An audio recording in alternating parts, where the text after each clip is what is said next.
Bem, chegamos à nossa sétima aula da unidade 3 do nosso curso de Gestão de Pessoas. Seguindo a ideia da aula anterior, vamos falar hoje sobre a gestão de carreira e o engenheiro florestal. Então, como eu estava comentando, essas duas últimas aulas, elas irão focar mais a empresa florestal, o engenheiro florestal, para que a gente faça essa ponte, né, entre a gestão de pessoas, a carreira e o engenheiro florestal. Então a gente vai mostrar alguns assuntos, né, e sobre algumas empresas florestais para que consigamos entender um pouco melhor a questão dessa programação da carreira, né, de gerir essa carreira quando ela envolve o engenheiro florestal. Então vamos ver lá. Bom, quando a gente pensa em gestão de carreira, isso vale para qualquer profissional, tá? Não só para o engenheiro florestal, geralmente a gente pensa em algumas situações. Por exemplo, a gente pensa em ganhar dinheiro, né? Quem não quer, ou como estagiário, ou depois que se forma, ir trabalhar numa empresa e começar a ganhar dinheiro para poder ter uma certa independência financeira. Um outro aspecto também, além de ganhar dinheiro, é ter um reconhecimento. Então as pessoas valorizarem, olha, fulano de tal trabalha na empresa tal, é uma pessoa excelente, sabe tudo, e a gente vai lá e ela tem solução e alternativa para resolver qualquer problema. Então uma pessoa reconhecida, né? Que é o que a gente tinha comentado em aulas anteriores, é aquela pessoa que começa a ganhar um pouco de autoridade no que ela faz. E, logicamente, né, subir na carreira, isso vai ser uma consequência, né, do reconhecimento e também vai nos levar, logicamente, a ganhar dinheiro, entendendo que cada degrau acima representa um valor financeiro a mais nos nossos ganhos, tá? Isso tudo deve ser feito pensando na ética. Lembra que lá na primeira aula dessa unidade a gente falou de ética profissional. Ou seja, eu quero ganhar dinheiro, ter reconhecimento, subir na carreira, mas não de qualquer forma. Eu quero fazer de forma lícita, né? De forma honesta, e aí ouvindo apenas o nosso anjo, não ouvir o demônio. Né? Então, ter ética é ter respeito, ter os seus valores, entender que as pessoas têm direitos e deveres, né? Ter o trabalho com qualidade. Então, tudo isso é necessário, não é diferente para o engenheiro florestal. Tá? Isso aqui vale para qualquer carreira, tá, gente? Aqui eu estou falando em engenheiro florestal porque a aula, né, eu estou focando aqui em gestão de pessoas e engenheiro florestal, mas isso aí vale para qualquer carreira, qualquer profissão. Então a gente quer ganhar dinheiro, a gente quer ter o reconhecimento, nosso valor, né? A gente quer subir na carreira, mas a gente não quer fazer isso a qualquer preço, porque a ética vai nos fornecer limites aonde a gente vai poder agir.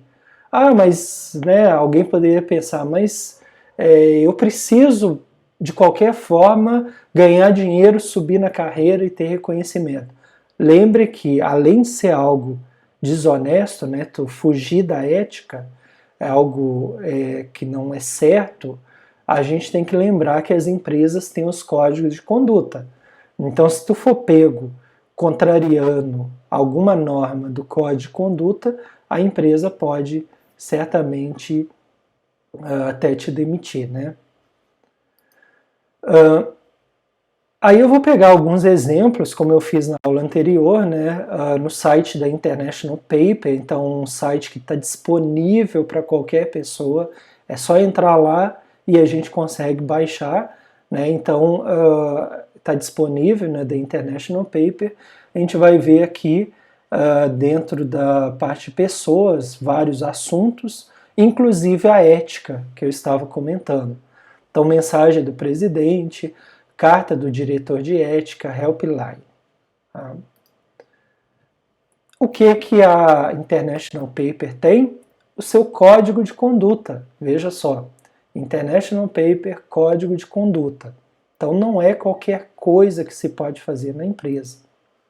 Veja só, sumário, nosso Código de Conduta, quem somos?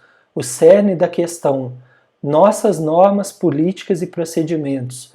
O código se aplica a todos nós, do presidente à pessoa que faz o trabalho mais humilde, mais simples. Recursos e relatos, propriedade, né? Antitruste e concorrência, combate à corrupção e ao suborno, negócios internacionais, informações privilegiadas. Então, o Código de Conduta fala sobre esses assuntos e sobre outros aqui, mas eu vou me ater mais a esses que eu estou destacando, né, até para não ficar muito grande, muito maçante a aula.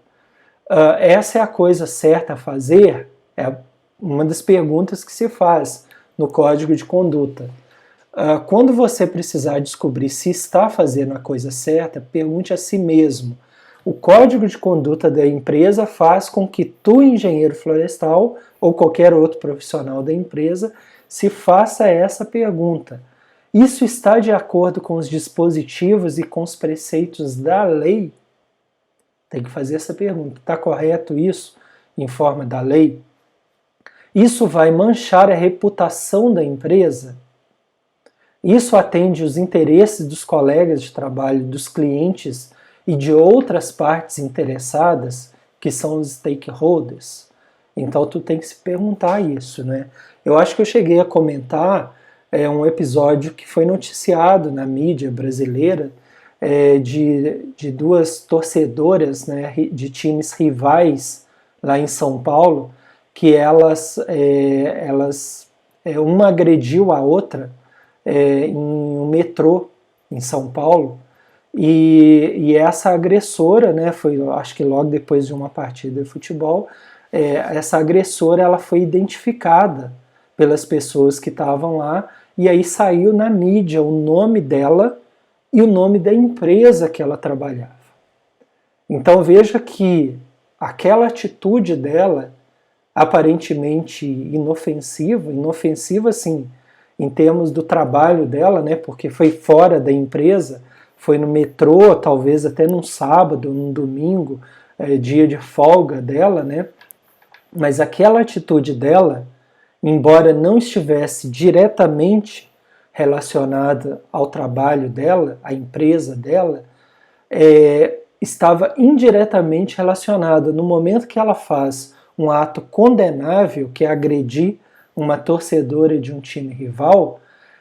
Primeiro ela já fez algo errado, esse é o primeiro ponto, mas descobriram o nome da empresa que ela trabalhava. Então na reportagem, que aí foi veiculada em vários sites de notícias, estava vinculado ao nome dela o nome da empresa dela, né? Então ela, a profissão dela, né, o que ela fazia, e o nome da empresa. Veja que está linkado, unido essas três coisas: nome, profissão e empresa que trabalha. Então essa atitude condenável dela de agressão ficou vinculada com a profissão dela e vinculada com a empresa. Só que a empresa não tinha nada a ver com o assunto, né? Só que a reportagem buscou o nome do local que ela trabalhava. O que aconteceu? No outro dia, a empresa solta um comunicado dizendo que ela não compactuava com aquele tipo de agressão, que era algo condenável por ela, e que ela estava demitindo a funcionária por justa causa. Tá? Então tomem cuidado que não é só o comportamento dentro da empresa, é o que tu faz fora também.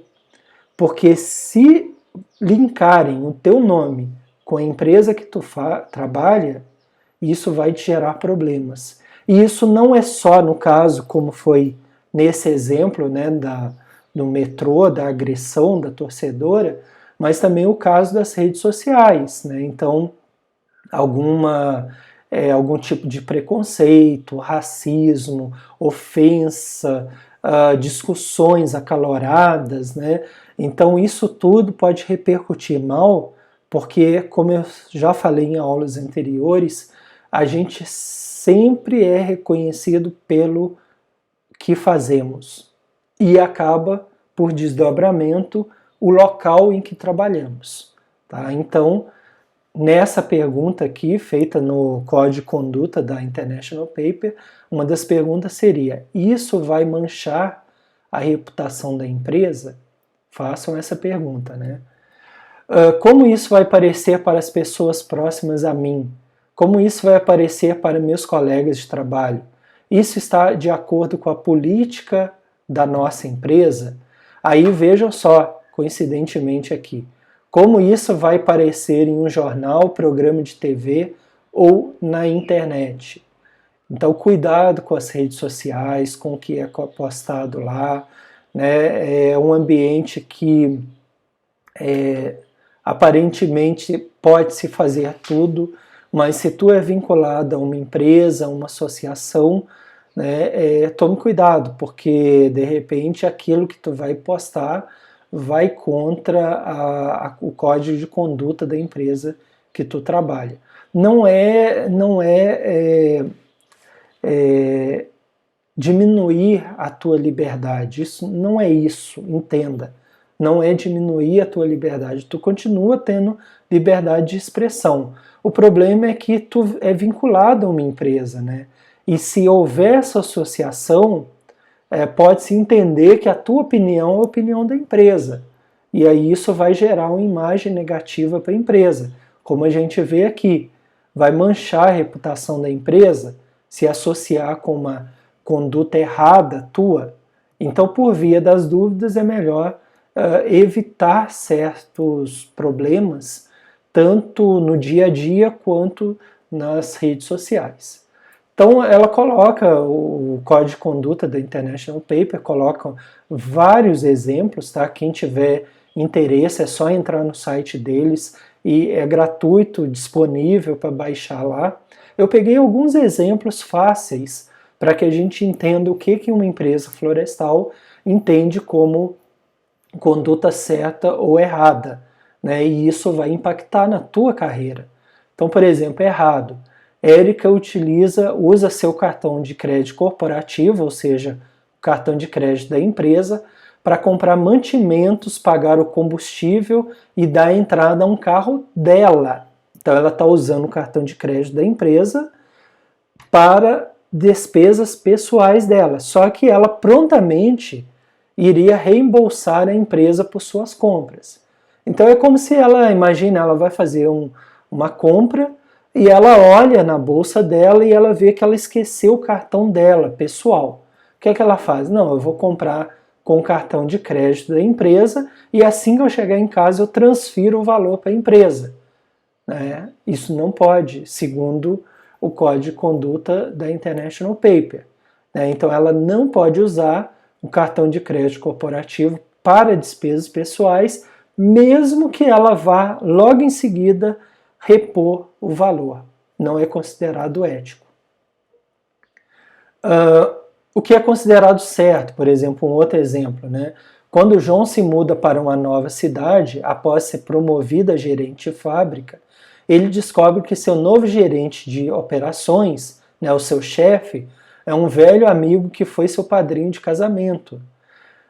John informa ao Departamento de Recursos Humanos um potencial conflito, não quer dizer que é conflito, de interesses, porque pode surgir por causa de seu relacionamento pessoal. Então o que acontece? O John mora numa cidade, ele vai ser transferido para a filial da mesma empresa numa outra cidade. Lá ele descobre que o chefe dele é um padrinho de casamento, alguém que ele tem muita afinidade. Então qual o receio do John? Que haja burburinhos ou certo constrangimento, porque os dois são amigos. Mas eles têm a relação de chefe e subordinado. Então o que o John faz? Ele comunica ao Departamento de Recursos Humanos um potencial conflito de interesse.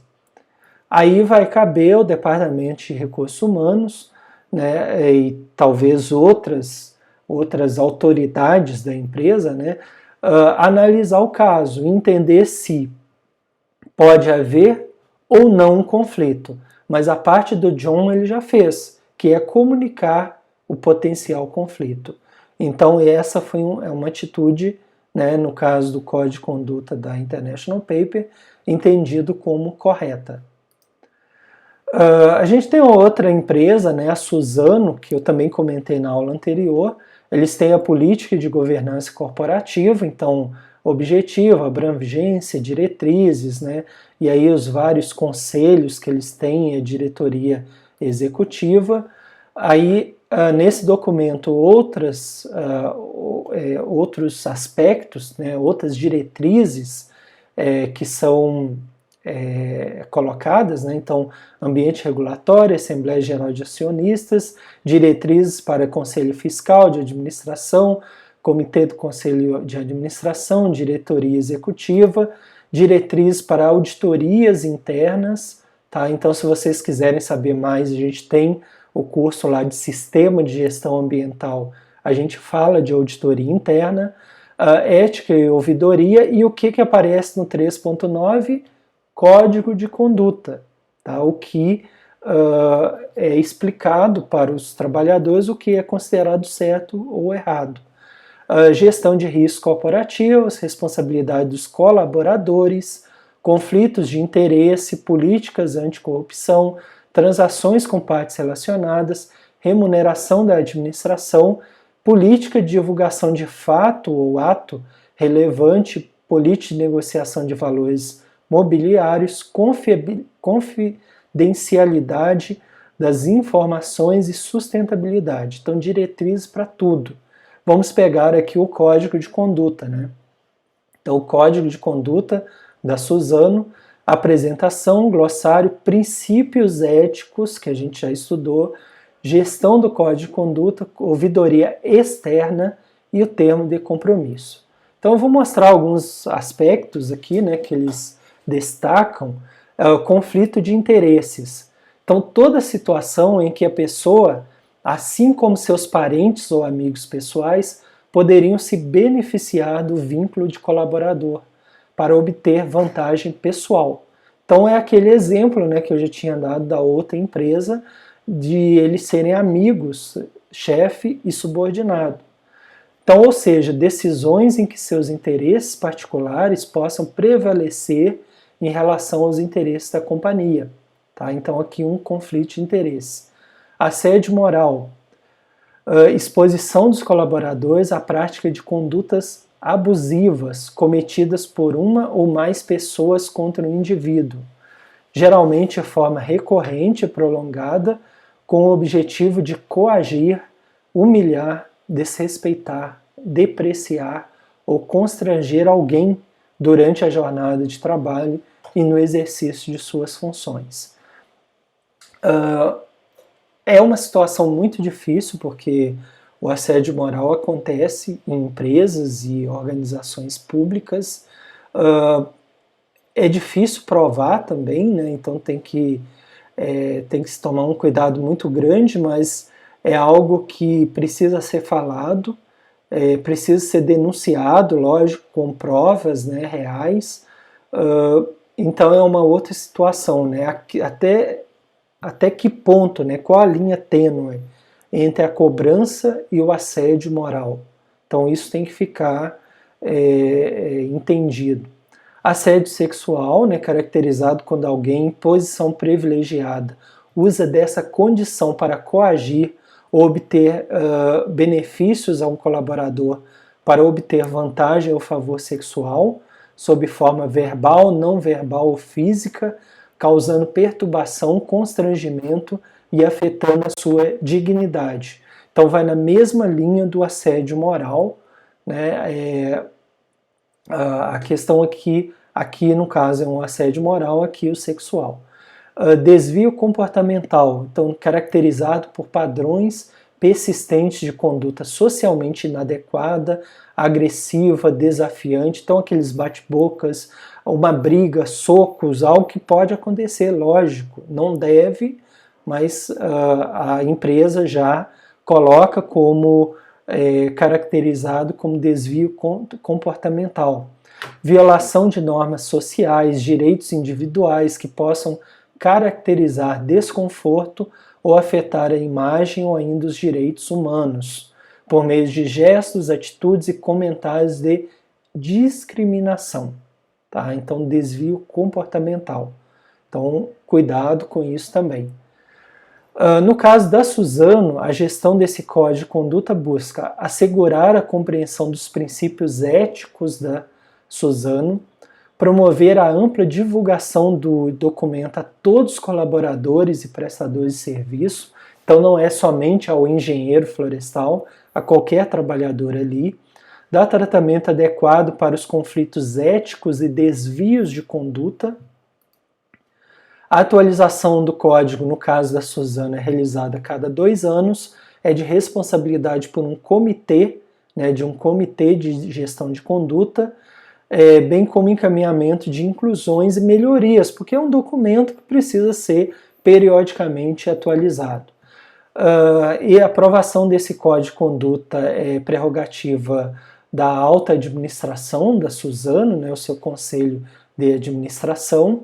O encaminhamento de eventuais relatos ou denúncias sobre a não observância do código de conduta, ou seja, alguém que vá contra o código de conduta, ele é feito à ouvidoria externa, então esse é o canal de recebimento das denúncias e seguirá um procedimento, sendo que o denunciante, quando identificado, será informado sobre o andamento do processo. Então a empresa administra de forma clara e transparente as consequências de comportamentos contrários aos seus valores. Qualquer dúvida, ela tem as suas políticas relacionadas à gestão de pessoas. Retaliação ou represália são atos prejudiciais às pessoas que, em boa fé, reportaram a preocupação ou ajudaram a investigação. Ou seja, ela está dizendo o seguinte, que quem denuncia não pode sofrer retaliação ou represália. A pessoa está fazendo a denúncia que precisa ser apurada. Agora, quem recebe a denúncia não pode retaliar, não pode promover nenhuma represália ao denunciante, certo?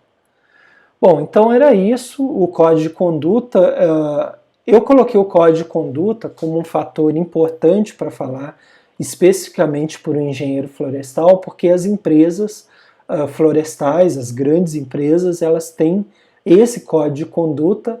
Muitas vezes esse código de conduta está na forma de um documento ou pode estar de forma informal, ok?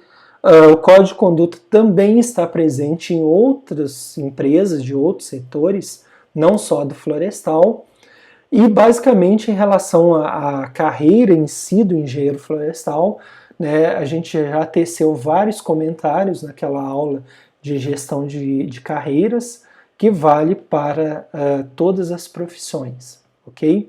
Aqui a ideia foi falar mais especificamente sobre a questão da ética, da conduta, trazendo como exemplo as empresas florestais, ok? Então aqui a gente termina essa nossa aula com essa bela imagem dessa área florestal. A gente termina com essa aula a terceira unidade do nosso curso de gestão de pessoas e também o nosso curso, a finalização do nosso curso. Lembrar, se vocês não seguem os nossos canais no YouTube, no canal do YouTube Ricardo Ribeiro Alves, que é esse aqui, vocês vão encontrar não só esse curso completo de gestão de pessoas, mas também o curso de logística reversa, o curso de marketing ambiental, de consumo consciente, de sistema de gestão ambiental, o SGA, de certificação florestal, e periodicamente a gente vai colocar novos cursos, novas videoaulas, tudo gratuito e completo. Então é interessante que vocês se inscrevam nos canais para receber essas atualizações. A gente tem um outro canal, que é o Administração Verde, que são vídeos de temas pontuais ou algumas palestras, mas aí só sobre sustentabilidade ambiental. Conhecer as nossas redes sociais do Facebook, Instagram e Twitter, o nosso site, que é o administraçãoverde.com.br, na qual vocês terão informações sobre os nossos livros publicados em diversas editoras, né? Em breve vão sair mais, tem 3 livros aí que estão para sair, né? Então a gente tem trabalhado tanto em relação a cursos gratuitos, né, videoaulas, também como material escrito, né, em livros e também artigos publicados, ok?